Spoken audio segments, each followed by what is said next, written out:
नहमदहु व नसल्ली अला रसूलिल करीम अम्मा बाद। हिंदुस्तान से एक साहब ने पूछा है कि ईद उल फित्र में चांद की सूरत हाल क्या है, बताइए हमें छुट्टी बुक करनी है। जवाबन अर्ज है कि 19 मार्च बरोज जुमेरात को इंडिया में चांद को चाहिए 5 डिग्री। उम्र हो चुकी है 11 घंटे 56 मिनट। बर्मा में 4 डिग्री, बांग्लादेश में 4 डिग्री, नेपाल में 4 डिग्री, कराची में 5 डिग्री, पेशावर में 5 डिग्री, ईरान में 5 डिग्री और अफगानिस्तान में 5 डिग्री। चांद 10 डिग्री में नजर आता है।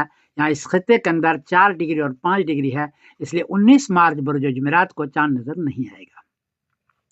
20 मार्च बरोज जुमा को इंडिया में चांद को चाहिए 18 डिग्री। उम्र हो चुकी है 35 घंटे 57 मिनट। 35 घंटे 57 मिनट।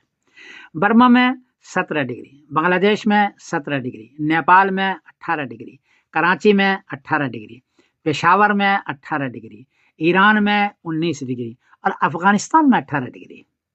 यहाँ चांद 10 डिग्री से काफ़ी ज़्यादा है, इसलिए 20 मार्च बरोज जुमा को चांद नजर आएगा और काफ़ी देर तक रहेगा, वाज़ा नजर आएगा।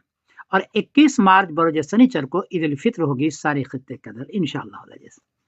इत्तला अर्ज कर दूं कि सऊदी अरबिया जो मुल्क का कैलेंडर है उसमें 20 मार्च बरोज जुमा को ईद उल फित्र लिखी हुई है।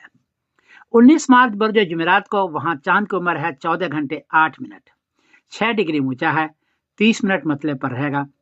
6 डिग्री में चांद नजर नहीं आता है, लेकिन 30 साल से उनका यह सिस्टम है कि 1 मिनट भी मक्के मुकरमा के मतले पर चांद मौजूद हो तो वो उस पर गवाही लाते हैं। मगरिब से पहले गवाही जाती है और वो ऐलान कर देते हैं। यहाँ तो 6 डिग्री चांद है और 30 मिनट है, महीना उसका 30 भी पूरा हो रहा है, तो वो बहरहाल वो करेंगे।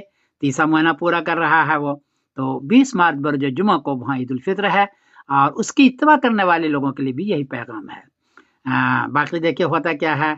मैं समीरुद्दीन कासिम बोल रहा हूँ मैनचेस्टर इंग्लैंड से। सलाम अलैकुम व रहमतुल्लाहि व बरकातहू।